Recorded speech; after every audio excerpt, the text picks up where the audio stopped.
We do have Richard Bass asking a pretty legitimate question here, considering that Mac Jones wasn't that highly touted. I believe a 3-star out of Jacksonville, and why Florida State didn't go after him. Maybe they did go after him. I don't know. I don't really remember that. I don't really remember Mac Jones's recruitment because of how much of Alabama was stacked at quarterback for a little while. Yeah. Because he had Hurts and then Tua. Why did FSU not go after the Alabama quarterback? Was from Jacksonville? That's a good question, though. I mean, I think Mac Jones was with a guy that he proved himself on the field. I think it was some guys can do that. Coker came in as a highly touted recruit too, and they decided to compete, him and Jameis. And I do believe in Jimbo that it was a very close competition. I don't believe that it was like crazy close, but I do think it was a good competition for Jameis and Coker when it was done. And Coker goes off to Alabama and also gets himself a national championship. Those kind of guys, I think Alabama is figuring out to kind of work with. They're putting smart coaches behind them. And they're able to develop these cats that, might not be some crazy dudes like Tua and Hurts, but they're doing a fantastic job. And the Rob Farva, you are correct. Mac Jones was originally committed to Kentucky. Yep.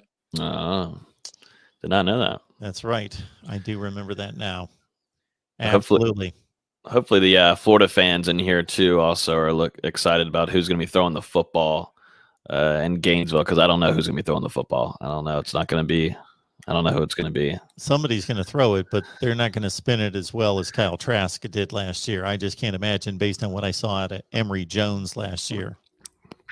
Nope. I don't know what the Florida fans are on and what kind of drug it is. But as being a guy that's gone to Gainesville a couple times, I think the only thing you can do is do a couple drugs to kind of get your mind into a better paradise. And I just love seeing the talks about Emory Jones being a threat at passing the football. And they just brought in the LSU tight end commit, former 5-star talent. I don't know who's throwing to him. I really don't know, but it'll be interesting to watch. They also signed Anthony Richardson, who's supposed to be a stud, but I think Emory Jones is going to be the guy. I think so too. I believe so too. I think Dan Mullen likes to develop his quarterback, so he doesn't like to just recruit and sign and cut loose and put in the starting lineup. He likes to mold him a little bit. So I think Emory Jones is the guy. And again, based on seeing him quite a few times running that Wildcat and then getting to throw a little bit, and I think they limit him to just pretty much a lot of dump offs and a lot of slants across the seam where he doesn't have to make reads or throw the ball to the outside. They're going to have to open up things and trust him to some extent, and I don't know that he's at that level. Yeah, I don't know either. It's kind of like where Jordan Travis is. I think Jordan Travis is ahead of him in the passing game, which was a surprise to all of us last year, but there's still some developmental needs during this offseason that Jordan Travis is most certainly going to be working on with Kenny Dillingham and Norvell, because, if Jordan Travis can become a bigger threat throwing the ball, then you really do have a big time competition, in my opinion, on who's going to be starting at quarterback for the rest of the season. I think a lot of people are expecting Mackenzie Milton to be the starter, and I'm still expecting that. But if Jordan Travis can get the throwing game going, if it can just rise up to a guy that is able to make reads, can say consistently throwing the deep ball, not missing open guys. I mean, that's a lot to be done and figuring that out in a year and develop wise. He's still young, but I think that's what it's kind of the same situation type with what's going on at UF, trying to get a guy that is definitely more focused and more talented at running the ball. Just got to you got to develop. This is an offseason big for 2 Florida quarterbacks in the state of Florida with Jordan Travis and Emory Jones. This is what we do usually on a Wednesday night, Thursday night this week for everyone. So that's why you got to subscribe, hit that bell for the notifications. That way you know when we're going live, which is, again, typically Wednesday night, but we had to switch things up. So hang with us on a Thursday night. Got Logan Robinson here from Knoll Game Day. We'll wrap up the show here in the next few minutes. But Logan, let people know what's going on over at the Knoll Game Day, because every time I talked to you, it seems like you pulled in a couple other big names. Yeah, tonight we'll have Lamont Green and Senior and Lamont Green Jr. on. His son, like we talked about at the beginning, just recently committed. So that'll be kind of like our first interview with like a recruit like that. Definitely one that just committed, and we'll get to talk with Senior too. So that's going on at about 8:30 tonight on No Game Days platforms. And then the rest is just covering a lot of recruiting. The guys, Nate and Dustin, are really working their tail off right now, getting some recruiting interviews done, trying to stay ahead of the game and try to compete with other sites and outlets, try to get more in tune with recruiting as we head into the spring. I know spring position previews are starting to come out on Friday. I think tomorrow, quarterback preview drops Friday from our guy Noah that just joined us. And then starting next week, a lot of spring position groups are going to be previewed going out on the website. So it's just getting ready for spring. It'll be fun the next week or so, 2 weeks, because we'll be able to preview some spring on here on Mark's show, and then we'll be able to talk about maybe what's going on at practices and actually talk about stuff that's going on in the field, because we haven't been able to do that for a couple months now. So it should be fun. Yeah, our quarterback preview with Logan just posted this morning, so check it out. Pretty in-depth look at all 4 quarterbacks for Florida State, and we'll run through the rest of the positions here in the next few weeks. Yeah, absolutely. Y'all got to go check that out, because this quarterback room, and like I said, Norvell's just not going to hand it off to Milton like this. It's just not how it's going to work. Obviously, Milton's been working his tail off, getting connected with players and having workouts outside of tour of duty and throwing passes and having some off the field relationship building, which he's done a great job at. But Jordan Travis is not a guy just to say, all right, putting him on the shelf. That's just not going to happen. I think it's going to create a great competition this spring. This is where we're going to find a lot of answers on which guy is really going to take Florida State to the lead and face off against Notre Dame in September, early September. Yeah. There you go. All right, Logan. Yeah. We'll cut you loose and let you get prepared for your conversation later tonight. Again, check out Logan's Twitter. Just follow him on Twitter. Logan's Twitty, right? Yeah, Logan's Twitty. That's it. I don't think I'll ever change it. I'll never change it. It's the silliest thing ever. But yeah, you can follow it at Logan's Twitty with 2 T's.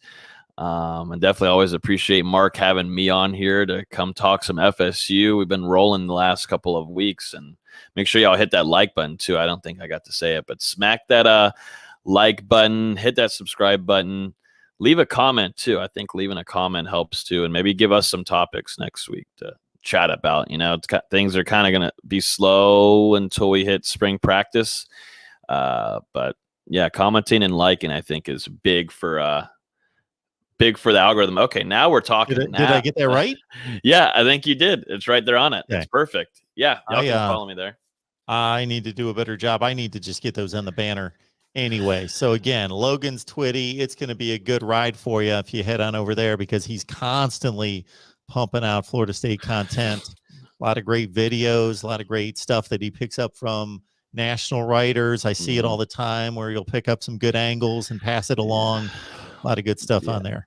Absolutely. Yeah. I mean, I've got to start reminding everybody. Nate does it, but Travis Hunter, the best player in the class, always got to do it after every show. He's just the best that is in the class. So yeah, tons of stuff coming this spring. I'm excited for this spring. I'm excited that there's an actual schedule. This time last year, we started getting really nervous about what was going to be the future of sports and whatnot. It seems like there's a solid plan for the NCAA and spring football going on. We know Florida's already in practice in pads. Things are happening smoothly. A spring is going to happen, and this is what Florida State needs in the biggest way imaginable. And there's some exciting position battles that are going to be happening here in a few weeks. So I'm excited. And it's beautiful. It's beautiful here, Mark. It's beautiful. It's beautiful there. It's like 70 degrees and sunny. I don't know what it is like up there, though. Sunny. Yeah. We checked that off over the last, I'd say, 3 days. Like not a cloud in the sky, beautiful blue skies, but like 48 today. Oh, yeah. It's a little chilly, but that's probably not too bad for you, though. That's actually not for mid to late February. If you can get 48 today and 51 yesterday, you're going to take it every time, because like March is going to be a wild card. March can be all over the place. March can still be winter, or it could actually turn out to be nice. It's just a wild card. You have no idea. Absolutely. You told us about it all the time with weather or your power being out. This was this last year, power being out, and then also just the cold and nastiness. And then I'd look at what was going on in Connecticut and the nastiness there. I'm like, yeah, no power out here. We've been good with the power for a long time. But what was that one that affected you a couple months ago? There was some that where we couldn't get you online for a little while. Couldn't get me online. Yeah, you remember you had to you almost went to a McDonald's to get Wi-Fi. I forget what it was. There was some storm. There was a northern with that. Yeah, there was a northern storm. Losing it. Yeah. And I think it was during maybe hurricane season. Right. We didn't have you. Yeah. I do remember that. We didn't have you for a little while. You and Jason pulled it out of the fire. Got things done. I think so. All right. Yeah. We're finally going to catch up at some point in Old Game Day and get ourselves a sponsor. So any of you out there that have any kind of connection with anybody that can help us out in regards to a sponsorship, hit me up at MarkRogersTV at Gmail. And you know what that means. That means any kind of angle that you have on a particular team, whether that's Florida State, Miami, Ohio State, we cover everybody. And so I got a story. So for going back about 3 months, a Nebraska fan wanted a Nebraska show, wanted a Nebraska live stream. I said, get us a sponsor. You can have a Nebraska live stream. Boom. Within 2 or 3 days, they made it happen. Boom. For 10 weeks, we did a Nebraska live stream. So, boom. So help us out there. If you've got any connection with anyone that would sponsor either the channel, all the content, or any particular team.